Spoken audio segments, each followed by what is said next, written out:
마가복음 4장 1절에서 9절입니다. 4장 1절에서 9절입니다. 마가복음 4장 1절에서 9절.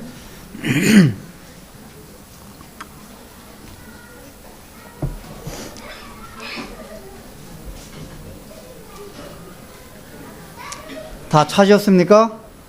자, 그러면 우리가 1절에서부터 9절까지 서로 우리 교독하도록 하겠습니다. 예수께서 다시 바닷가에서 가르치시니 큰 무리가 모여들거늘 예수께서 바다에 떠있는 배에 올라 앉으시고 온 무리는 바닷가 육지에 있더라.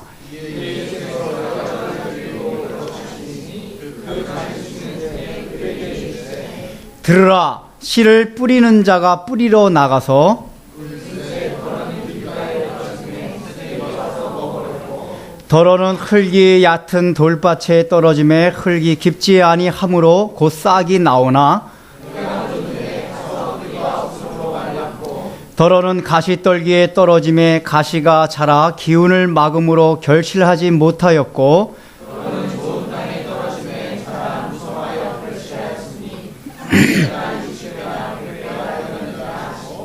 또 이르시되 들을 귀 있는 자는 들으라 하시니라. 아멘.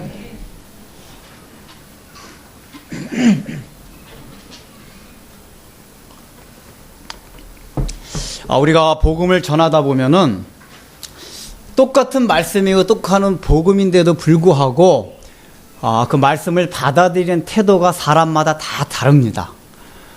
근데 오늘 이 성경 본문이 바로 똑같은 말씀을 듣는 그 상황 중에서도 왜 사람들이 따라가지고 그 받아들이는 그 태도가 틀리고 또 나타나는 결과가 다르냐 하는 것에 대해서 예수님이 지금 말씀해 주고 있습니다. 오늘 이 말씀을 사실 여러분들이 이제 많이 아마 들어왔던 말씀일 겁니다.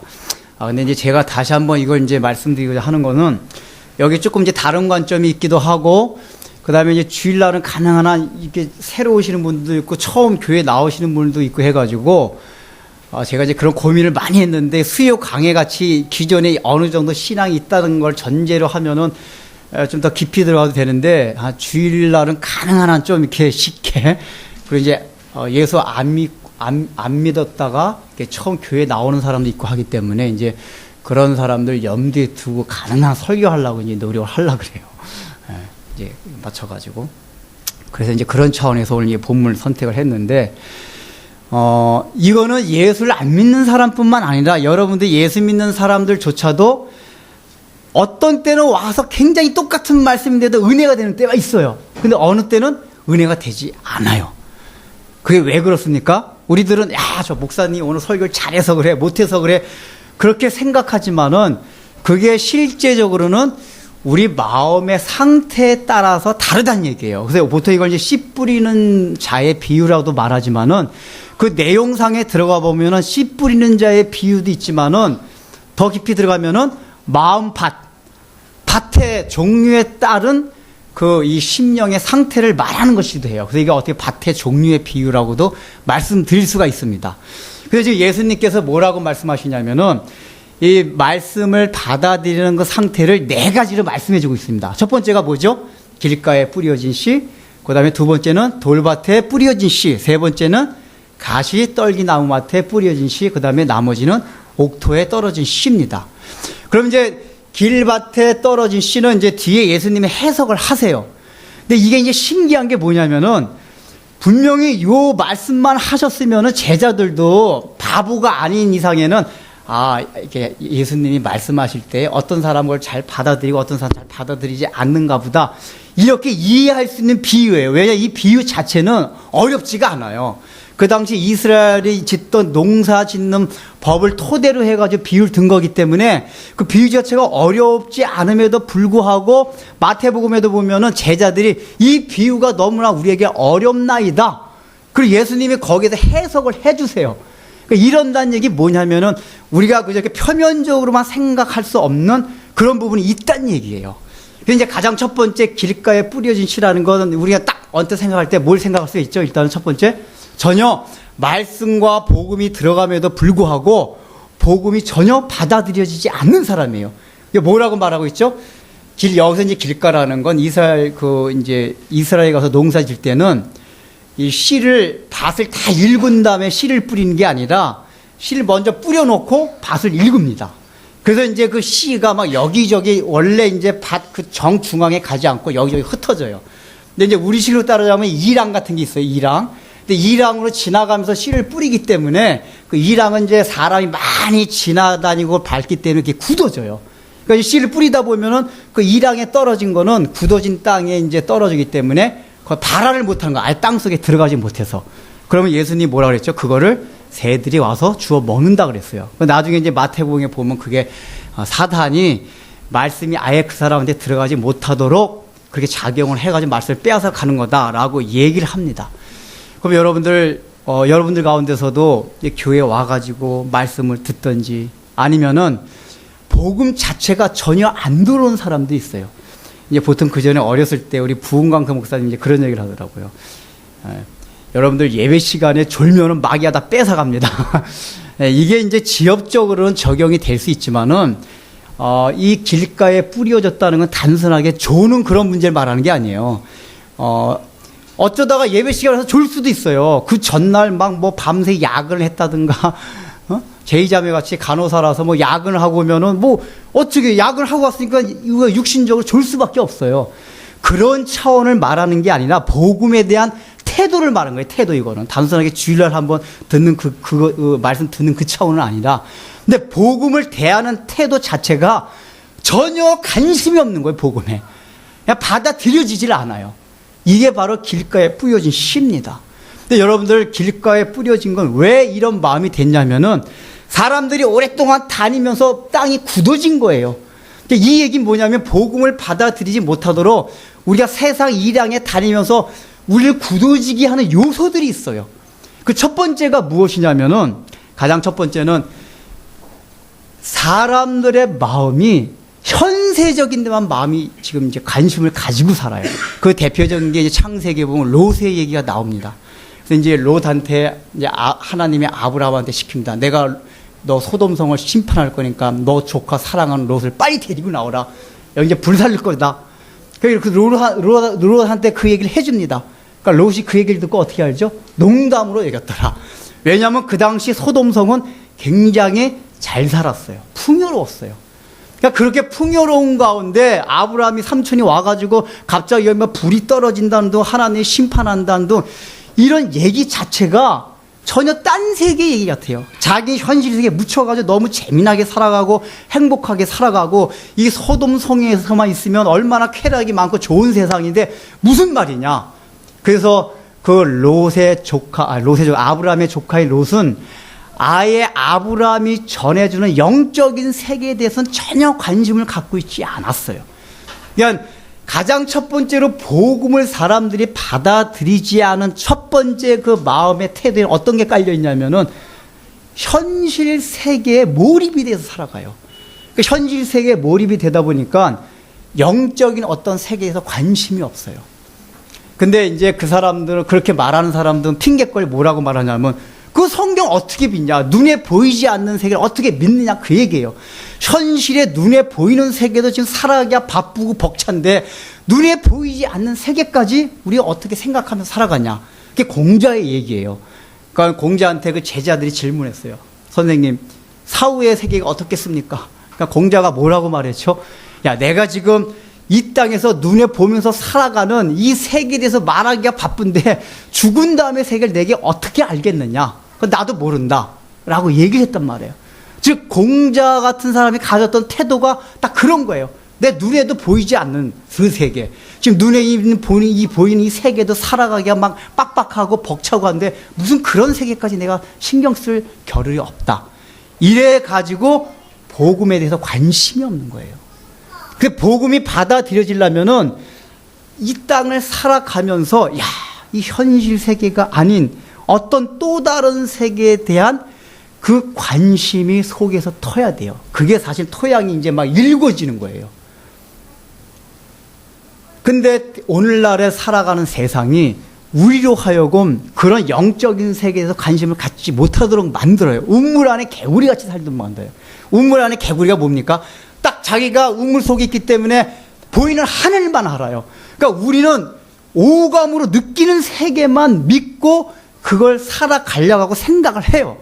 근데 실제로 우리가 살아가다 보면 깊이 잘 생각하면은 오감으로 느끼지 못하는 세계가 있어요. 여러분들. 그 우리가 일종의 뭐 초능력의 세계라든지 과학적으로 설명할 수 없는 그런 것들이 실제적으로 우리 눈앞에도 신앙을 떠나서 우리 눈앞에도 그런 게 보입니다. 근데 사람들은 그런 거에 대해서 생각 안 하고 내가 오감으로 이성적으로 생각하는 영역 밖에 대해서는 아예 관심을 갖지 않고 그런 거 없다 라고 마음을 아예 닫아요. 그렇기 때문에 그런 사람들한테 이 복음이 그 마음속에 놓고 해서 들어가기가 굉장히 힘들어요. 근데 두 번째는 이제 길가에 뿌려지시는 마음이 왜 굳어지냐면은 요 예수님 시대 때 바리새인 같은 사람들입니다. 바리새인들은 어떤 사람들이냐면은 하나님 말씀대로 잘 살았어요. 그러니까 율법과 의가 충만했던 사람들이에요. 도둑질 안 하고 간음 안 하고 11조 잘하고 안식일마다 예배 잘 드리고.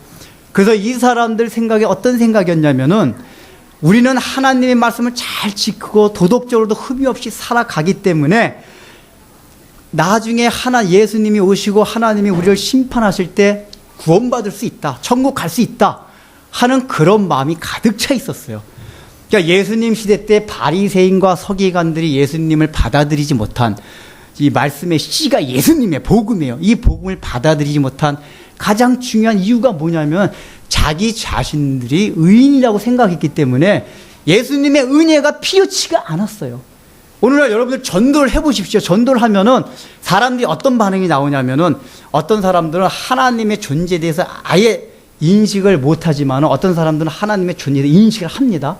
근데 어떤 걸 가장 많이 반박합니까? 야, 난 그래도 나름대로 죄 안 짓고 살아가.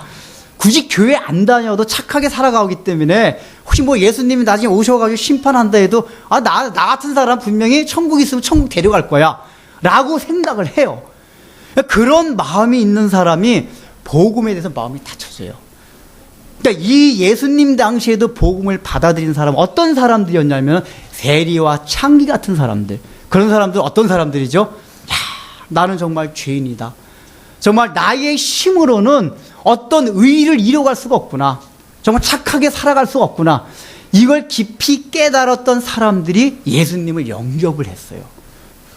근데 그 당시에 바리새인들은 그런 마음이 없었기 때문에 예수님 말씀을 들어보면 참 훌륭해요. 그 바리새인들 성경을 잘 알기 때문에 야, 저 예수란 양반은 설교하면 어떻게 저런 놀라운 말씀을 하는가.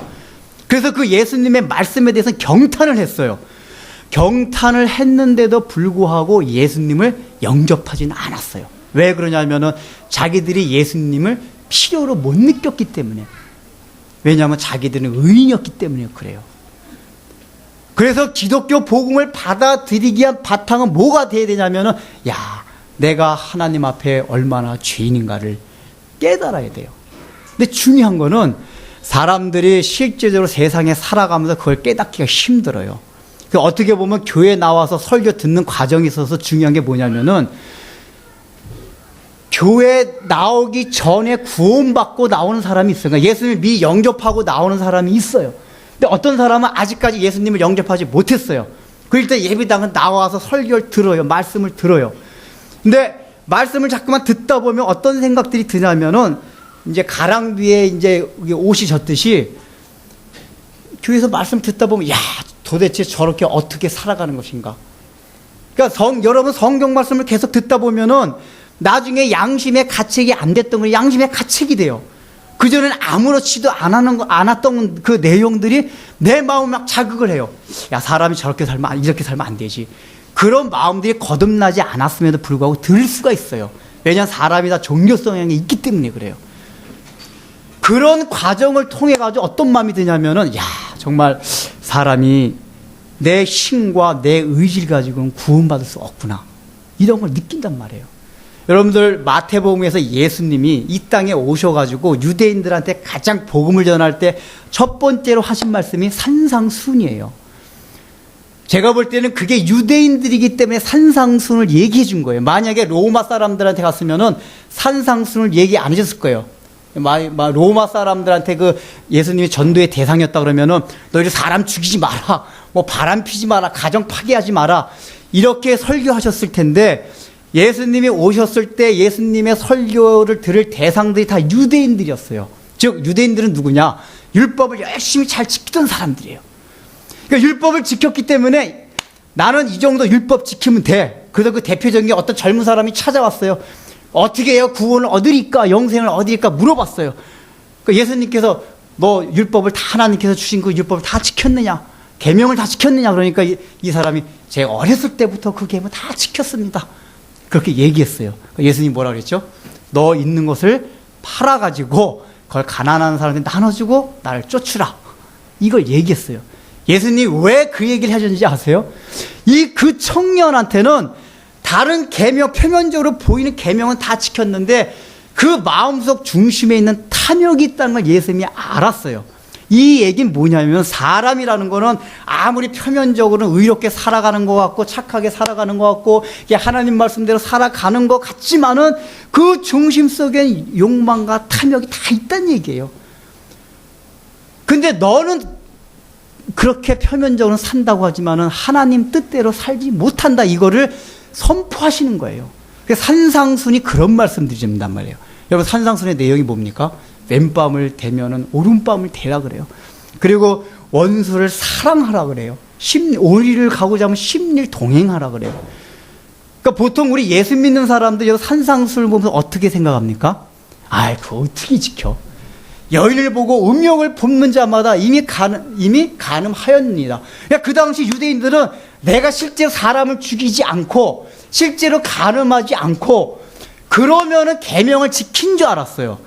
근데 예수님이 말씀하시는 건 뭐냐면 너희들 계명 지킨 줄 알지만은 원래 하나님의 뜻은 그게 아니라는 거예요. 남을 미워했으면은 살인한 것과 똑같이 여긴다는 거예요. 하나님은 지나가는 여인 딱 보고 야, 저 여자 예쁘고 저런 여자와 한번 살아봤으면 마음만 먹어도 이미 육체적으로 간음해서 간음한 거다, 그 얘기란 말이에요.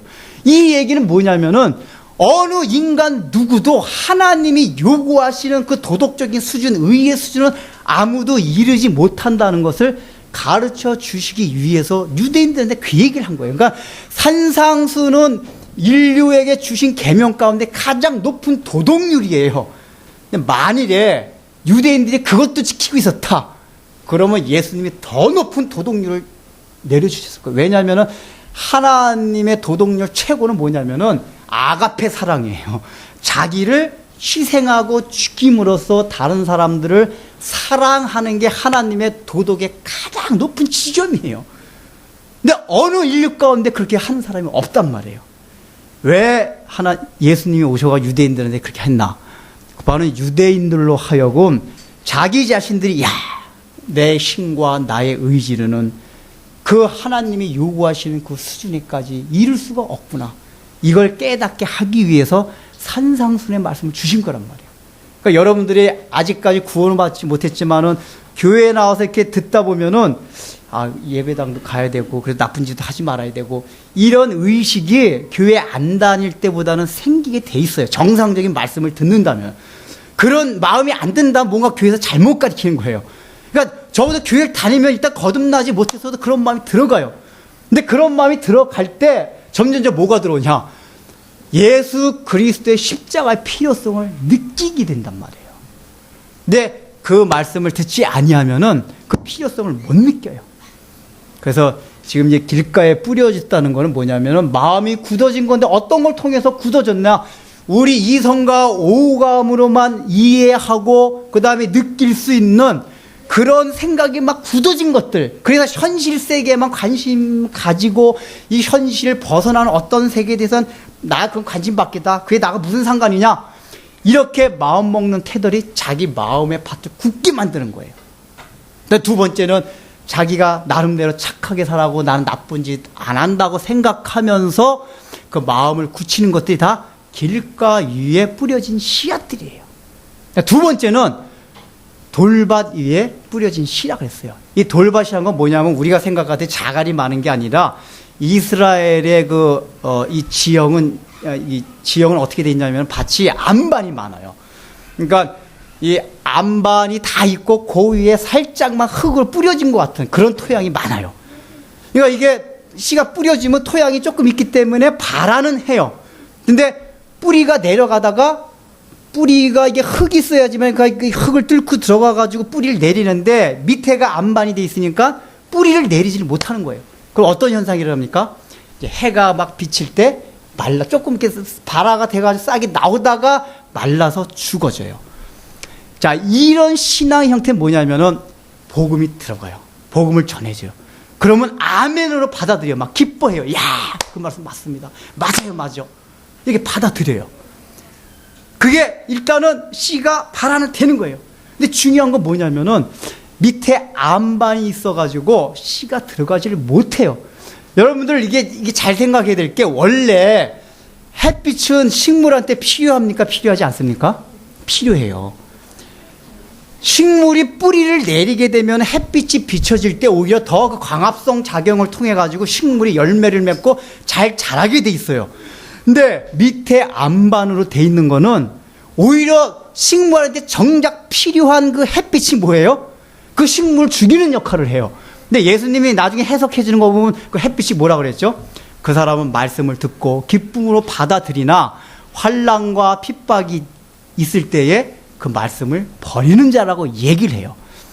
우리 가운데서 생각해 봅시다.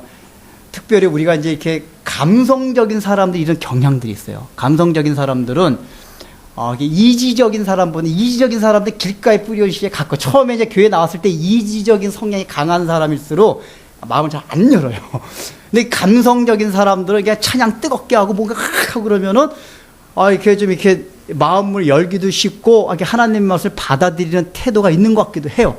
우리 교회는 이제 그렇게 뜨겁게 안 하지만 저 순복음교회 같은 데가 막 뜨겁게 찬양하고 막 방언하고 기도할 때 방언하고 막 신유의 역사 일어나고 그러면은 야, 이제 하나님이 살아계시는구나.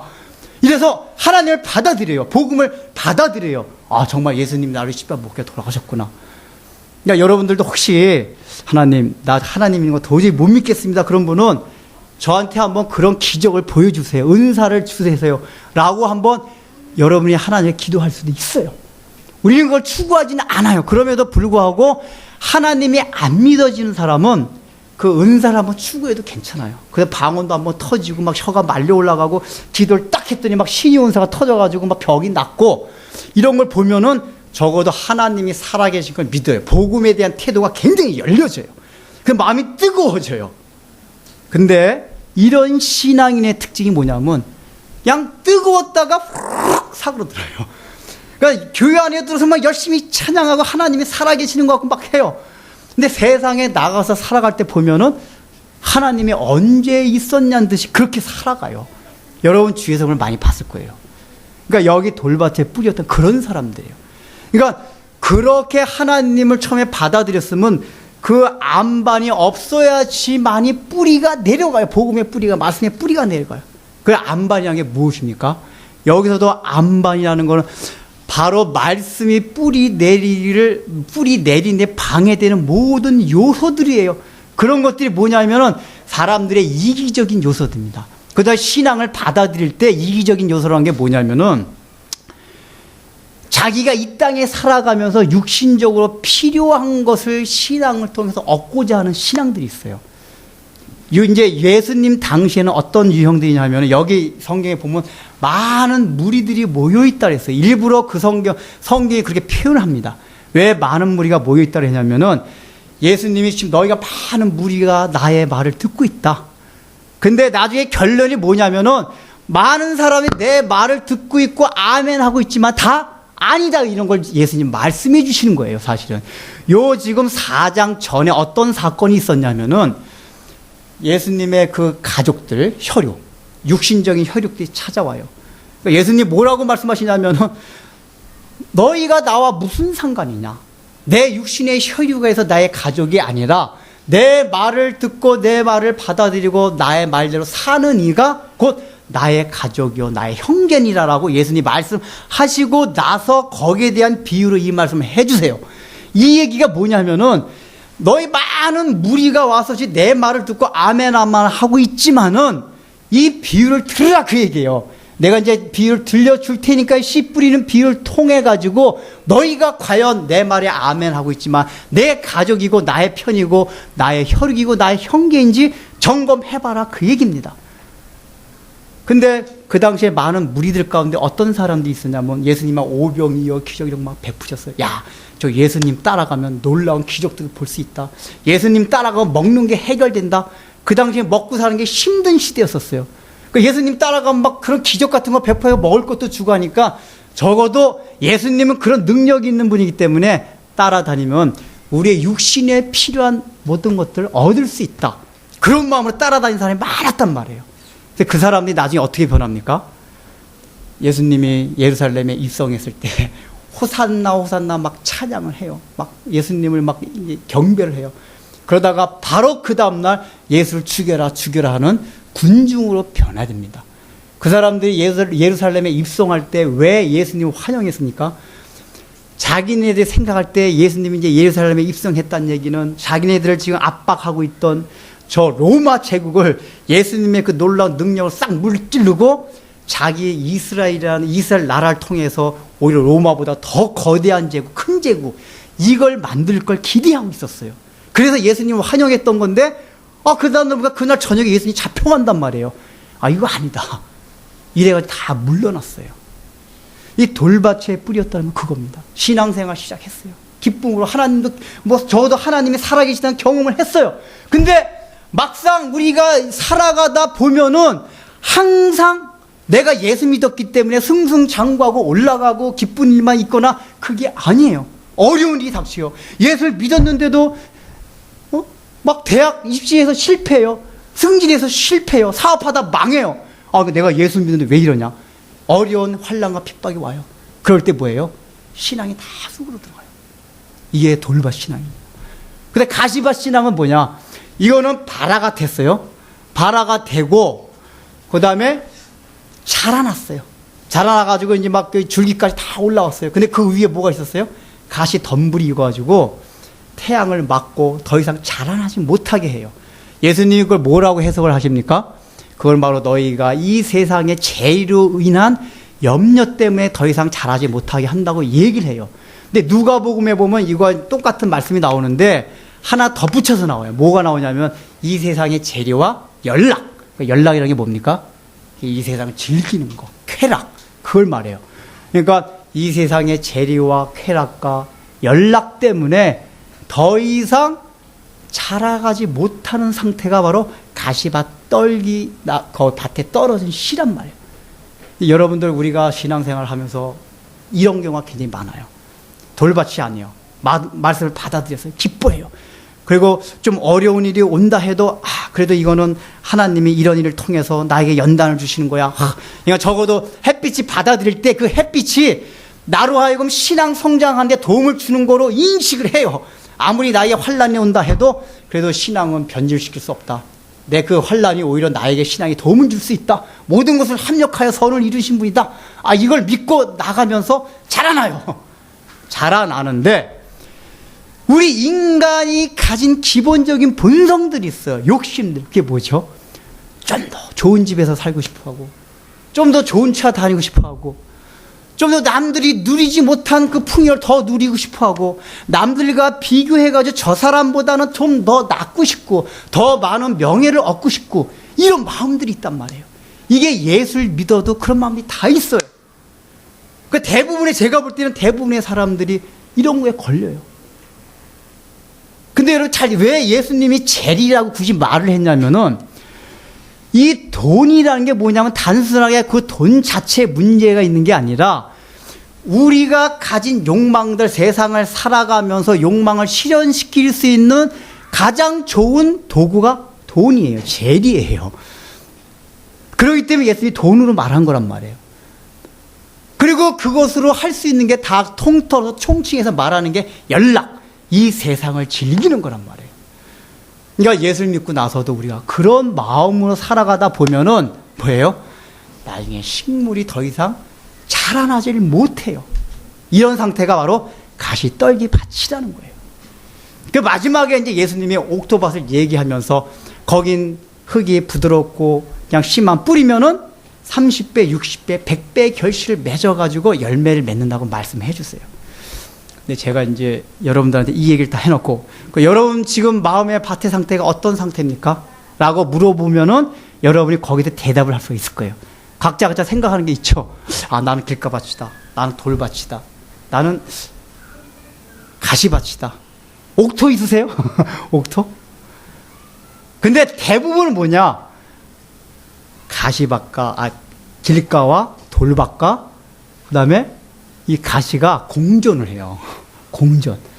그러니까 어떤 한 개인이 길가고 돌밭이고 저길 수 있지만은 그거보다는 대부분 내 마음 심령 안이 어떤 데 길가였다가 어떤 데 돌밭이었다가 어떤 때는 가시밭일 수 있단 말이에요. 시각도 바꿔요. 근데 중요한 건 뭐냐? 여러분들 스스로도 노력해 봤을 거예요. 주님 이 말씀 들으면서 예수님 나 옥토 같은 밭이 되고 싶어요. 스스로 노력을 해요. 의지를 가집니다. 그런다고 옥토가 됩니까? 해보셨어요? 안 해보셨어요? 옥토, 이런 설교 듣고, 옥토같이 돼야겠다. 근데 여러분 잘 생각하세요. 밭이 스스로 밭을 읽을 수가 있습니까? 없어요. 그래서 씨 뿌린 자의 비유라고 한 거예요. 이게 예수님 말씀하시는 거는 씨만 들어가면 원래 열매를 맺게 돼 있어요. 예수님이 가르쳐 주시려 하는 게, 이제 실제로 내용은 이런 내용들이 있지만은 밭 자체는 스스로 읽어가지고 옥토를 만들 수가 없어요. 중요한 건 뭐냐? 이거는 바로 예레미야서에서 말씀하신 바와 같이 하나님의 복음이 들어갈 수 있는 토양을 만드는 거는 사실은 하나님이 만들어 놓으시는 거예요. 우리 인간이 의지를 가지고 내가 노력해서 그러면 지금부터 열심히 노력해가지고 내 옥토가 되겠습니다. 이렇게 되는 게 아니라 하나님이 그 토양을 다 만들어 놓으시고 씨를 뿌릴 때 그게 옥토가 될 수 있다는 얘기예요. 이 얘기를 하면은 우리가 어떤 또 이제 반론을 이제 말할 수 있냐면, 그럼 목사님, 우리 노력할 필요 없네요. 가만히 있으면 되네요. 맞습니다. 맞아요. 근데 중요한 게 뭐죠? 그 하나님이 여러분들 마음 속에서 역사하실 수 있도록 뭘 해야 되냐면은 복음을 자꾸만 들어야 돼요. 예수님 오늘 말씀해 주신 게 그거예요. 나중에 요 뒤에 천국에 대한 비유를 이 씨 뿌리는 비유뿐만 아니라 몇 가지 별 더 말씀해 주세요. 그 마태복음은 그게 더 자세히 나옵니다. 근데 그 비유의 내용들이 뭐냐면은 겨자씨의 비유, 누룩의 비유 그런 게 나와요. 여러분 이 비유의 특징이 뭐죠? 겨자씨는 굉장히 작은 거예요. 작은 건데 그게 나중에 굉장히 부풀고 커져가지고 나무가 되어가지고 그 새들이 와서 깃들일 수 있을 만큼 큰 나무가 되었다 그 얘기예요. 겨자씨는 원래 굉장히 조그만 겁니다. 누룩도 마찬가지예요. 누룩이라는 게 눈에 보이지도 않을 정도의 미생물 효소예요. 근데 이게 부풀어가지고 굉장히 크게 이룬 걸 말해요. 그러니까 하나님의 나라의 특징을 그런 식으로 얘기를 해요. 이게 뭐냐면은 하나님의 나라의 점진성을 얘기하는 거예요. 이거는 외연적으로 볼 때는 예수님이 오신 다음에 그 유대, 그 예루살렘으로부터 시작된 하나님의 나라가 전 세계로 퍼져가는 것을 말하기도 하고, 우리 개인적인 심령 가운데는 어느 날 문득 겨자씨만한 조그만 게 떨어졌음에도 불구하고 그 씨가 자라서 나중에는 큰 나무를 이룬다는 걸 말해주세요. 이 얘기가 뭘 말하는 겁니까? 말씀을 날마다 듣다 보면은 어느 때 성령께서 그 사람의 마음을 주장하시는 때 있다는 얘기예요. 내가 노력해가지고 이걸 받아들이겠다 그게 아니라 말씀을 듣다 보면 성령이 그 마음을 강력하게 역사하실 때가 있어요. 그럼 중요한 게 뭡니까? 말씀을 계속 들어야 돼요. 그래서 이제 마음이 내가 길가밭 같고 돌짝밭 같고 그 다음에 이 가시밭 같아가지고 이런 마음의 상태가 있을 때는 다 여러분들 설교 들어도 내용이 안 들어옵니다. 여러분들 근심 걱정이 많고 그러면 설교 들어옵니까? 안 들어와요. 내가 막 환난 가운데 있을 때 막 환난이 너무 힘들고 막 그러면은 말씀이 안 들어와요. 그것만 해결되기를 원해요. 근데 중요한 건 뭐냐면은 그런 상황 속에서라도 말씀을 계속 듣는 가운데 있으면 어느 때인가 성령께서 강력하게 역사를 하셔가지고 그리스도의 복음이 들어간다는 얘기예요. 근데 복음이 들어가면 일어나는 특징이 뭐죠? 반드시 열매를 맺게 돼 있다. 이거 굉장히 중요합니다. 우리는 교회가 나오고 내가 그냥 예수님을 그 지적으로 인식을 하고 아멘만 했으면은 구원 받은 거로 생각할 수가 있어요. 근데 예수님 오늘 말씀해 주신 거 뭐냐면 여러분들 길가에 뿌린 씨나 돌밭에 뿌린 씨나 가시밭에 뿌린 씨 특징이 다 뭐죠? 내용은 좀 다르지만 결과는 다 뭐예요? 열매가 없는 거예요. 하늘나라가 세워지지 않은 거예요. 딱 옥토에 뿌려진 씨만 예수님께서 인정한 토양의 상태예요. 그럼 생각해 봅시다. 우리가 신앙생활 하다가 가시나무 같은 그런 상황이 있어요. 그럼 내가 삶 속에서 날마다 돌짝밭 같고 가시밭 같고 그런 상태가 만약에 지속이 된다. 그러면 우리 자신을 점검해 봐야 된다는 얘기예요. 내 신앙의 상태가 거듭난 상태가 아닐 수도 있다 그 얘기예요. 우리가 교회를 다녀도. 내가 꼭 길가밭이 아니라도, 그러니까 나는 복음을 접대하지 않아. 말씀을 받아들여. 아멘, 아멘 해. 그 신앙생활 해. 그럼에도 불구하고 옥토밭같이 내 삶 속에서 내 심령 가운데서 그 복음이 자라가지고 어떤 열매를 맺고 남을 이루지 않았다. 그러면은 내가 무엇인가 지금 잘못된 상태, 거듭나지 못한 상태일 수도 있다 그 얘기예요. 이걸 잘 생각해야 돼요. 늘 스스로를 점검해야 돼요. 예수님이 이 뒤에 뭐라고 말씀하시냐면은 귀 있는 자는 들으라 그래. 들으라. 왜 들으라고 표현하냐면은 이게 쉬운 것 같지만은 잘 생각하라 그 얘기예요. 이 귀가 다 있어요. 거기 있는 사람들 귀가 다 있음에도 불구하고 예수님이 귀 있는 자는 들으라 그래요. 왜 이렇게 표현하셨습니까? 그러면서 이 얘기를 뭐라고 말씀하시냐면 이 복음이 어떤 사람들에게 가리우고 어떤 사람들한테는 열려 있느니라. 그리고 오히려 하나님께서 어떤 사람들에게는 그 복음을 가리우게 한다고 그랬어요. 이 뒤에 보면 여러분 이게 무슨 얘기입니까? 우리가 생각할 때 하나님이 그럴 수가 있느냐? 복음을 이렇게 받아들여지게 하나님께서 이렇게 힘써주게 해야지. 여기 보면 하나님이 그 사람은 받아들이지 못하도록 하신다 그랬어요. 뒤에 왜 그렇게 표현하셨을까요? 이거는 바울이 말한 바와 같이 십자가의 복음은 지혜로운 자에게는 걸림돌이 되게 만들어놨다는 얘기예요. 하나님 일부러 만들어놨다는 얘기가 아니라 항상 자기 마음에 그런 인간적인 생각과 인간적인 편견을 가지고 있다 보면은 복음 자체가 하나님을 더 이렇게 생각하고 하나님을 받아들일 수 있는 그것을 되는 게 아니라 십자가 자체가 하나님을 대적하게 하는 요소로 작용한다는 얘기입니다. 그럴 때 뭘 하라는 얘기냐면은 교회에 나오는 걸 통해 가지고 자기 정체성을 다 드러내야 돼요. 여기 제일 중요해요. 점점 자기 정체성이 드러나야 돼요. 말씀을 통해 가지고 야 나는 이런 자였구나. 내가 이런 자였구나. 그거는 목사부터 시작해서 똑같아요. 다. 목사라 할지라도 하나님의 그 정체성을 자꾸만 드러나게 해요. 말씀을 통해 가지고 야 내가 이런 자였구나.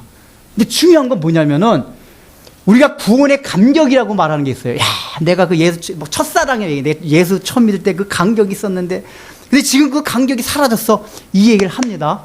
근데 여러분 왜 그런 감격이 사라졌는지 아세요? 십자가의 은혜가 지속적으로 그 사람 마음속에 작용하지 못해서 그래요. 근데 왜 십자가의 은혜가 작용하지 못하냐? 처음에 예수 믿을 때는 나 같은 죄인 살려줘서 고맙습니다. 그런데 이제 신앙생활 시작하고 난 다음에는 그 마음이 사라지는 거예요. 야, 나 같은 죄인. 정말 나의 정체성이 드러나가지고 나는 하나님 앞에 이런 존재입니다. 이런 의식이 점점 사라져요. 그게 신앙생활 하면 할수록 더 그럴 수도 있어요. 저것이 목사가 되면 그런 마음이 더 많아져. 나는 이제 하나님 말씀 잘 살아가고 있구나. 이렇게 착각할 수가 있단 말이에요. 근데 늘 하나님의 말씀대로 살려고 분투하는 사람일수록 자기 자신이 어떤 존재인지를 자꾸만 깨닫게 돼요.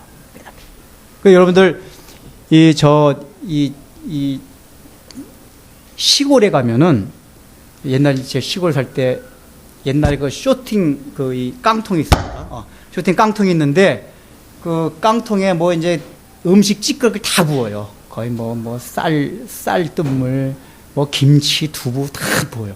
그러면은 밤새 이게 지나면은 그 건더기가 다 가라앉습니다. 가라앉고 아침에 보면은 투명한 이렇게 물만 딱 떠 있어요. 근데 이제 가끔가다 이제 큰 아빠가 이제 그걸 가지고 돼지한테 이제 밥 주거든요. 그 돼지한테 밥 줄 때 어떻게 하냐면은 그 옆에 그 긴 막대기가 있어요. 막대기로 막 그 밑에서 막 휘저어요. 휘저어가지고 봐가지고 팍 퍼가지고 줘요. 왜 휘저냐면 휘짓지 않으면 그 밑에 있는 게 안 나와요. 그냥 그 돼지한테 건더기를 다 줘야 되는데 국물만 떠서 주게 된단 말이에요. 그래서 나무 막대기 막 흔들어요. 흔들어가지고 끓여서 줘요. 근데 여러분, 우리 신앙생활이 그게 있어야 돼요. 기독교라는 건 뭐냐면은 하나님이 우리 심령 가운데 그 죄악의 건더기들이 많이 있어요. 그거를 우리는 이 땅에 살아가면서 우리 어떤 식으로 생각하냐면은 수양을 닦아서 가라앉히려고 그래요. 김치, 건더기, 두부 건더기, 쌀뜨물 다 가라앉혀요. 수양을 닦아요. 죄를 안 지으려고 그래요. 저 산속에 들어가서 수양을 닦으면은 죄를 안 짓고 살아갈 수가 있어요. 옛날에 중세시대 때는 수도사들이 사막에다 수도원 지어놓고 저 절벽 꼭대기에다 수도원 지어놓고 음식도 누가 갖다 주고 그 죄를 안 짓기 위해서 그렇게 살아갔어요. 근데 중요한 거는 그렇게 하면 죄는 안 지을 수가 있어요. 근데 하나님이 원하시는 건 아니에요. 왜냐하면은 하나님이 원하시는 건 뭐냐면은 그 사람을, 이거 오해하지 마세요. 죄 지을 수 있는 환경으로 몰아가실 때가 있어요. 죄 지을 수 있는 환경인 건 뭐냐면은 이런 환경으로 막 들어가면은 내가 원래는 착한 줄 알았는데 누가 옆에서 자꾸만 막 쑤셔대요. 아내가 쑤셔대고 남편이 쑤셔대고 직장에서 상사가 쑤셔대요. 그러니까 조금 쑤셔댈 때는 야, 그래도 나는 웬만하면 성질 안 내. 나는 이렇게 성자같이 살아갈 수가 있어. 이렇게 생각했는데 옆에서 계속 쑤셔대니까 성이 확 내요. 이게 왜 그래? 그러면 뭘 깨달아야 되냐? 야, 나는 나름대로 착하고 내가 이렇게 온유하고 그런 줄 알았는데 나에게도 이런 게 있었구나. 그리고 내가 그래도 이렇게 평범하게 살아갈 때는 뭐 물질에 탐도 안 내고 뭐 그런 거 정도 이렇게 했는데 정말 절박한 상황을 살아가니까 막 물질에서 욕심도 생기고 이런 마음이 생긴단 말이에요. 그래서 하나님이 우리 예수 믿는 사람을 어떤 식으로 몰아치냐면은 그 나무 막대기를 막 휘져요. 왜요? 건더기를 건져내려고. 그러니까 필요한 건 뭐냐면은 그냥 건더기를 가라앉히는 게 아니라 건더기를 막 끄집어내는 게 필요한 말이에요. 끄집어내는 게. 그 작업이 뭐냐? 야, 내가 나의 정체성을 깨닫는 거예요. 아, 내가 이런 자였구나. 기독교 복음이 다른 종교와 가장 다른 점이 그거예요. 처음에 복음을 받아들일 때 십자가 은혜가 그런 식으로 들어와요. 야, 예수님 나를 위해 피 흘려 돌아가셨구나. 근데 실제로 처음 예수 믿을 때 십자가 간격보다도 여러분 사도 바울의 고백을 보세요. 사도 바울이 신앙생활을 하면 할수록 십자가 은혜에 대한 감격과 그걸 사모해요. 근데 우리는 거꾸로 처음에 예수 믿을 때만 와, 십자가 은혜 그러고 살아가면서는 그 감격이 사라져가요. 왜 그렇습니까? 나의 정체성을 자꾸만 잊어버린 거예요. 그 의식이 없어지는 거예요. 왜 그렇죠? 그런 환경 속에 안 들어가려고 그래요. 안 들어가려고. 그러니까 여러분들이 하나님이 어떤 환경으로 몰아가실 때 나무 막대기로 막 몰아치는 그 환경을 감사하게 받아들여야 돼요. 거기 들어가야 돼요. 그래서 말씀을 듣고 그 환경 가운데 가다 보면은 어느 날 문득 내 자신이 자꾸만 십자가의 은혜에 대해서 사모하는 걸 깨닫게 돼요. 그리고 막 십자가 은혜를 막 간절히 사모하게 돼요. 사모하게 돼요. 여러분 이사야의 고백을 보십시오. 이사야가 처음에 소명을 받을 때 뭐라고 표현하냐면은 화로다 화로다 나의 입술이요. 이 더러운 입술을 숯불로 태워달라고 얘기를 해요. 근데 잘 생각해 보세요. 이사야 선지자는 보통 사람보다는 깨끗하게 산 사람이에요. 굉장히. 깨끗하게 살았기 때문에 뭐 나의 입술이 이렇게 더러운 입술이다 할 만큼 더럽게 살지는 않았어요.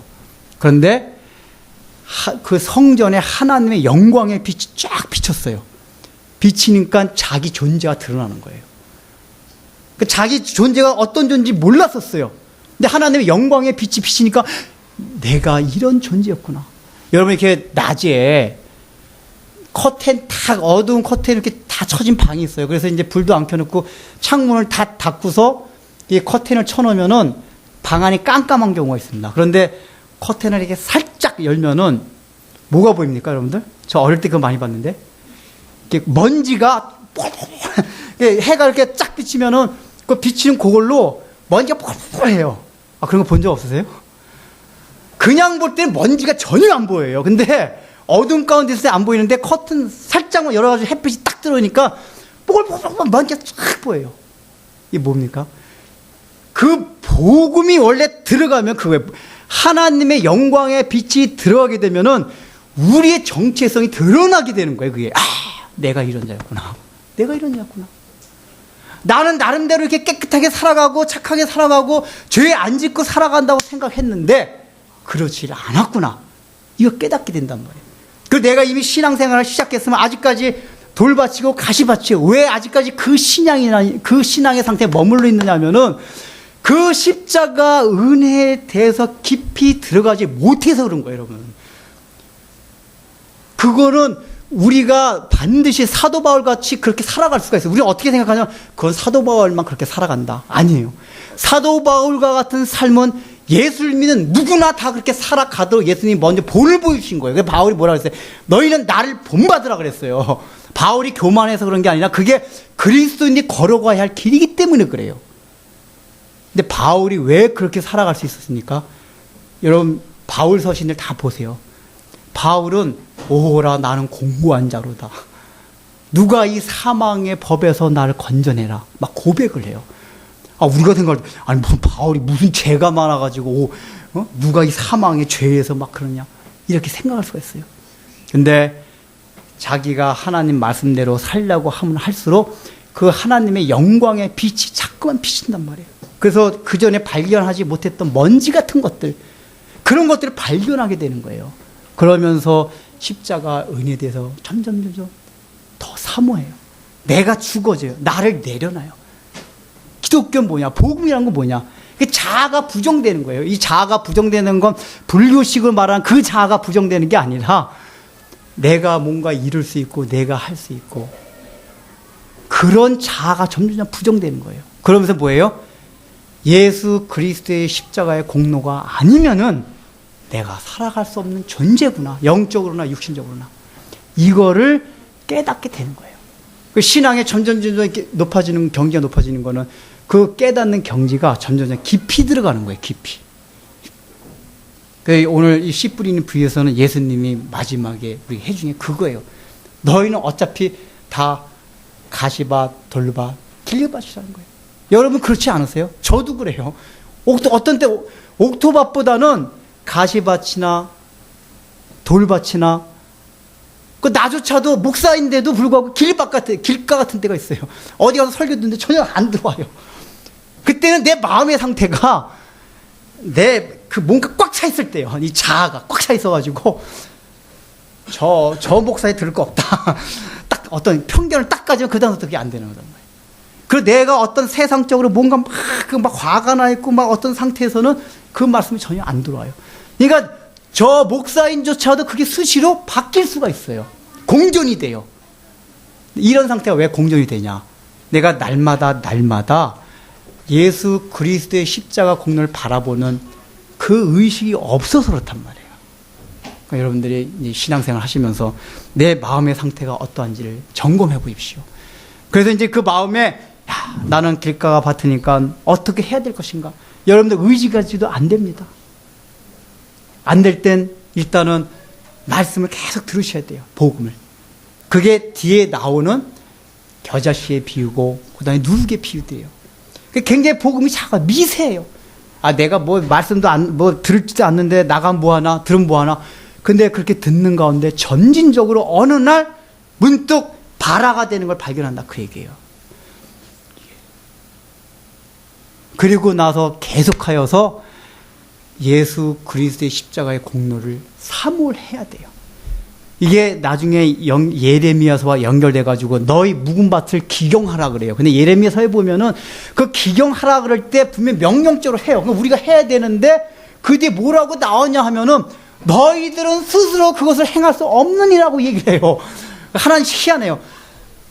너희 묵은 땅을 기경하라. 그래놓고 너희가 그걸 스스로 기경할 수 없다. 그러고 나와요. 그리고 하나님의 이 새로운 언약을 맺어주세요. 그게 십자가 언약입니다. 십자가 언약. 이 언약을 통해가지고 예수 그리스도의 십자가를 바라보는 걸 통해야지만이 옥토로 이룰 수 있다는 걸 생각하셔야 돼요. 여러분들 마음속에 지금 이제 그 마음을 생각하세요. 내가 지금 복음을 받아들일 때에 나의 마음에 가장 복음을 받아들이지 못한 요소가 무엇이 있는가? 그거를 하나하나씩 내려놓는 작업을 하면은 그 궁극적으로는 그걸 통해 가지고 내가 가진 어떤 것으로 인간적인 것으로 절대로 하나님 앞에 이룰 수 없구나. 이걸 이제 깨닫는 작업이 여러분 상관 있을 것입니다. 그렇게 되면은 이제 열매를 맺게 돼요. 나무가 자라게 돼요. 그때까지 기다리십시오. 전진적인 거예요. 참고 기다리다 보면은 이제 그 옥토와 같은 그래서 그 씨가 떨어져 가지고 많은 열매를 맺는 그런 날이 올 겁니다. 여러분들 그런 은혜가 있길 바랍니다. 기도하겠습니다. 하나님 아버지, 주님께서는 씨 뿌리는 비유를 통해서 우리에게 참으로 우리 인생이 우리의 힘으로는 아무것도 할 수 없다는 것을 가르쳐 주셨습니다. 우리는 인간이 뭐가 있는 줄 알고 스스로 생각하고 우물 안에 개구리같이 그 복음을 적대시하면서 얼마나 살아왔습니까? 아직까지 예수님을 받아들이지 아니한 사람도 그렇지만은 받아들인 저희들이 할지라도 우리가 살아가면서 실제적으로는 복음에 대해서 그렇게 적대적인 태도를 가지고 살아가는 때가 얼마나 많은지 알 수가 없습니다. 그것이 궁극적으로는 십자가에 대한 사모함, 나 자신을 온전히 부정하고 자아를 내려놓지 못했기 때문이라는 것을 마음에 생각하며 우리의 신앙생활이 그저 죄를 안 짓는 정도 차원이 아니라 우리의 정체성이 드러나고 내 자신이 어떤 존재인지를 날마다 더 깨달아 알아가게 해주시고 이것을 통하여 주님께서 십자가에 피 흘려 들어가신 그 공로가 내 마음에 사무치게 되고 그것을 통하여서 우리의 삶 가운데 아름다운 열매를 복음의 결실을 맺을 수 있도록 주님께서 우리를 축복하여 주옵소서. 예수님의 이름으로 기도드립니다.